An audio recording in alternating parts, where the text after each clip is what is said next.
Welcome, my name is Colleen Tauke and I'm the sewing specialist here at Fons & Porter. In this Quilting Quickly tutorial, I'm going to show you how to put together the interesting shaped blocks for the quilt called Kite Flying. If you'd like to purchase this pattern, please visit our website. We're going to be using the 10-inch pre-cut squares, and we've got a really great assortment, kind of a rainbow look, and we're going to pair it up with white 10-inch squares. Now you can even purchase the white pre-cut if you'd like, and then you can match up all of your prints with the white. And I'll show you how to get started on that. You take each of your 10-inch squares and cut them in half, and you'll have 5 by 10-inch rectangles like this. Then with those, we're also going to be pairing up a 5 by 10 of the white, and then we're going to do a fun process to make 2 elongated rectangle or triangle squares at a time. So what we're going to be doing is using a 1/4-inch seam marker. A Fons & Porter set comes with a long version and a short one. We're going to be using the long one here. And we're going to be using a fabric marking pencil or a friction pen, something that will put a temporary line on your fabric.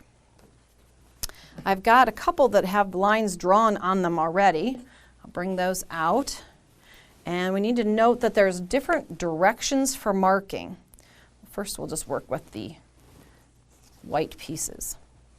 You'll notice that I've got angles, instead of everything being angled in the same direction, I've got angles opposite directions. So if I were to turn this around, you'll notice no matter how I turn this around, they're not mirror image, they're actual different angles. So make sure that you go according to the pattern, and you're going to make so many with a slant in one direction and so many with a slant in the opposite direction.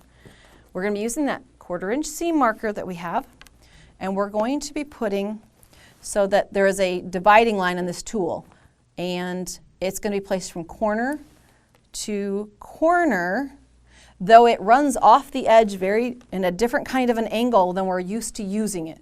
So think about that center line, corner to corner. That's how we normally would place it on a square, but the way that it hangs off the edges is going to be very unusual, so note that when you are placing the tool. So we're going to mark both sides of the tool for our stitching line, then go to a set of rectangles and mark the opposite angle. Again, corner to corner, mark both sides for stitching lines. Put the tool away. And now it's for the placement. Normally when we're making triangle squares, we just place the fabric right sides together and stitch. But in this case, we need to do something different. We need to get a tilt in order to get these to work properly. So what we're going to be doing is tilting, and we're going to match up corner to corner. Keep thinking about how you mark this, corner to corner. You'll notice this diagonal runs now diagonally across the green square underneath of it. If I were to turn this back, you'll notice I'm going to get that kind of shape, that elongated rectangle that I'm looking for. So some of them are going to be placed this direction, and some, again, tilting corner to corner. That's why diagrams are so important in patterns. It'll keep you honest and going the right direction. Corner to corner here. So if I pull this back, again, you'll see that's the shape of the unit we're trying to work for. Take that to the machine. Just as you would do with quick triangle squares, you're going to stitch on the lines, both of those lines, and cut this apart down the center. You can use either scissors or a rotary cutter, but you're going to cut down between and then pull those apart. I've got some that are already in steps here. I'll just lay these back out. We'll simulate the cutting here. Oops, this direction. You can see there, that's where the stitching was. I cut down between, and then I took them to the iron and I pressed. Press the seam allowances toward the darker fabric so I won't have that show through. Now I've got pieces that look like this. Now if I were to arrange that, these look exactly alike. You'll get 2 identical shapes from one process.